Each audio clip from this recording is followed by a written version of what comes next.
Yeah, Lotus, head coach Skip Johnson, Michael Snyder, coach from Minnesota State. Well, it was a good day for the Sooners.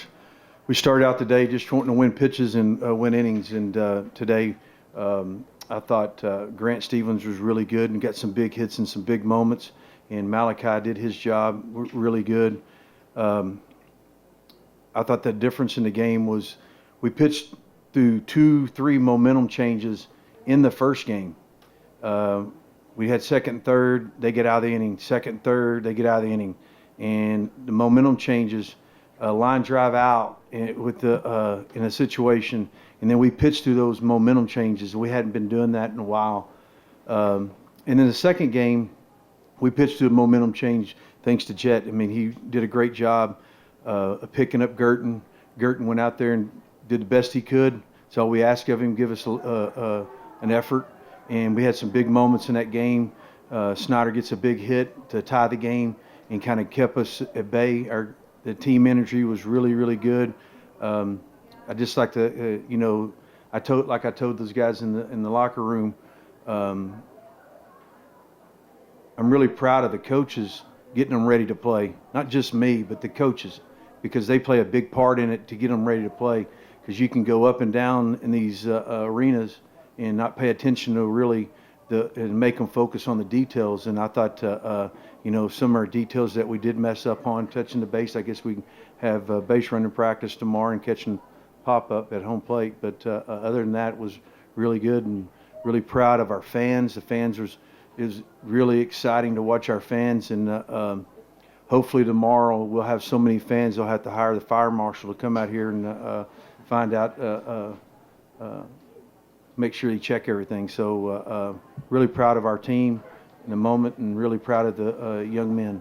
It really belongs to them. That's who it belongs to, is the players.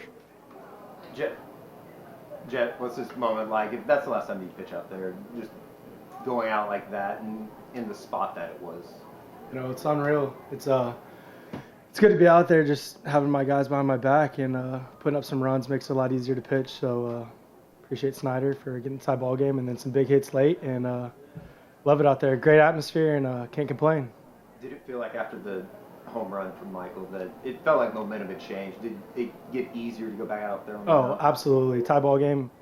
Pitching's a lot easier whenever you're up, and me and Snyder looked at each other and said we're not losing this game in like the 6th or 7th inning, so didn't lose.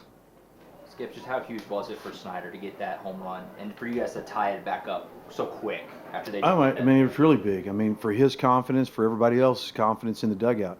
I mean, when they do that, they've been really good at picking each other up all year long. I mean, we have bases loaded there when it's tied, and Spikerman has a pretty good at bat and just misses a back foot slider and pops it up at second. And Madron comes up and gets a big hit. I mean, picking each other up, that's what it's been about. That's what it's been about all year, is those guys pick each other up, and that's really, from a coach's standpoint, it's fun to watch it because it becomes spiritual at times, Those guys, they have such a good bond of picking each other up, becomes spiritual at times. Skip, you talked after last night about wanting to see guys stick with the process, not get caught up in the outcome. Is what happened today a testament that they did that? At times, they stayed with the process really well. I'm sitting there screaming about take a breath, take a breath, take a breath, one pitch at a time. Jet gives up the double on the 0-2 pitch, and he came in after the inning. It was a tough moment, and he almost pitched out of that moment. And I told him, I was like, hey, man, look, it's just about executing the pitch. See yourself do it, execute the pitch, and let those guys get themselves out at times, Michael, it looked like the pitch before the homer. It looked like you were right on top of it. He just hangs something to you and slammed it. Yeah, I took a good swing on a elevated pitch. That was something we're kind of hunting the whole game. See the ball up. Guys got a good changeup, so made a mistake, made him pay for it. Outcome was pretty good. But how much did you feel like that changed the momentum of the game? Yeah, you're down 3-1. You tie it 3-3. I think that's a really big momentum shifter. Just confidence, getting the crowd back in the game, having things kind of align with themselves. So it was huge. It was great.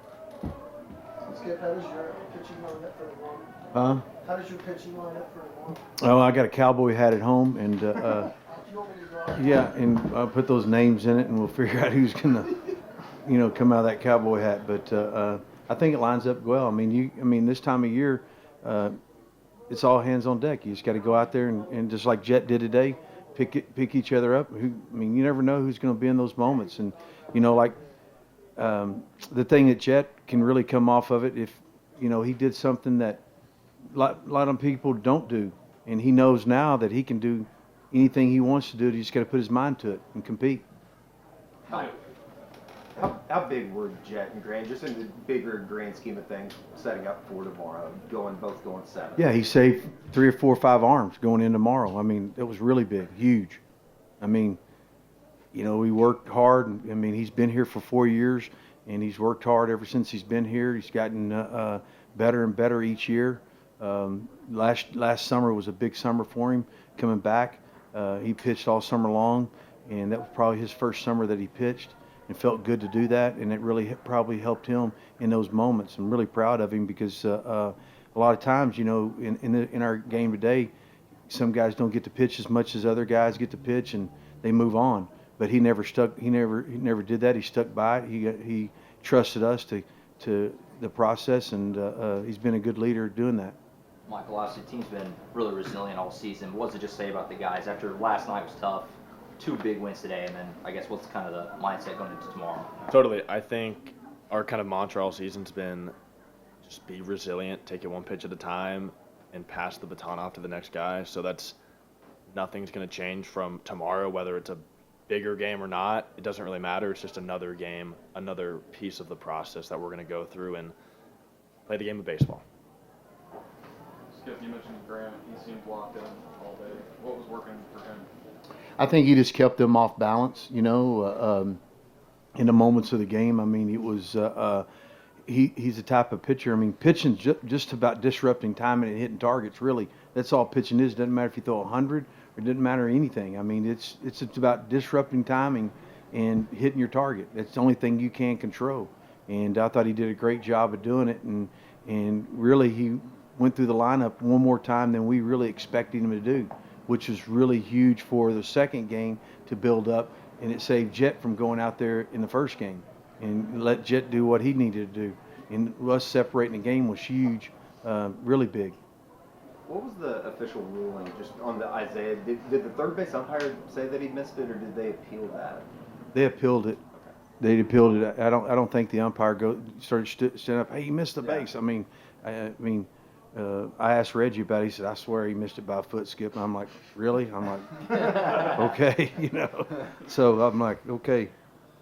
I mean, you get excited in those moments. I've seen a high school game, a playoff game, where a guy hit a grand slam to win the game and not touch home plate before. So that's what's awesome about baseball, too. It's a game of inches, and you got to touch every base and then touch home plate.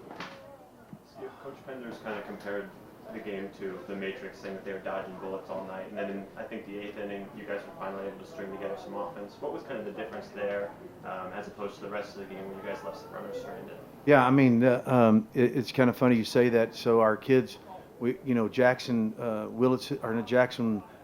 Nicholas hit a ball, and it was right off the glove. He smoked it, and the second baseman almost made the play, and he got through. It was seemed like all of a sudden we finally broke through, because we hit a lot of balls hard last night. We hit a lot of balls hard early in that game today, and it was like one of those deals, and finally broke through. And that's the sad thing about baseball. Somebody's got to win the game or somebody's got to lose the game, because it was well played by both teams. I mean, the first game and the second game today, it was just well played. It's a game of imperfection. It's not a game of perfection. And so that's what's awesome about baseball. Skip, speaking of inches, there were some incredible defensive plays in the first game, especially by Kendall. Does it shock you anymore, some of the plays he makes out there? Sometimes it does, but those moments that he's always been a guy that's played really big in the big moments when he's shaking his head, no at the plate. He's the only guy that I've ever coached in 35 years that can feel out of control. He looks like he's out of control, that he's in control. Usually I'm screaming, take a breath. Hey, go through your routine, take a breath. When he's shaking his head, he's really in a competitive mode. And really, that's what they call the zone. He's not thinking. He's just seeing the ball and hitting it. It ain't about if how good your swing is. It ain't about how good your approach is. It's just about how competitive he is just seeing the ball. That's pretty neat. And I would like to say one thing that I would say is it was pretty awesome how our fans was into every pitch. I mean, you could feel the electricity in the stands. I mean, pitch to pitch. It was real. I thought I was looking at my card on my pitch call and stuff. And I'm looking at it, and I hear somebody up there screaming. I thought, I don't know if they're screaming at the umpire, if they're fighting in the over by the first base dugout. I was like, man, this is pretty awesome, man. It's like maybe they are fighting. That's all I like to see. You know. Thanks, everybody.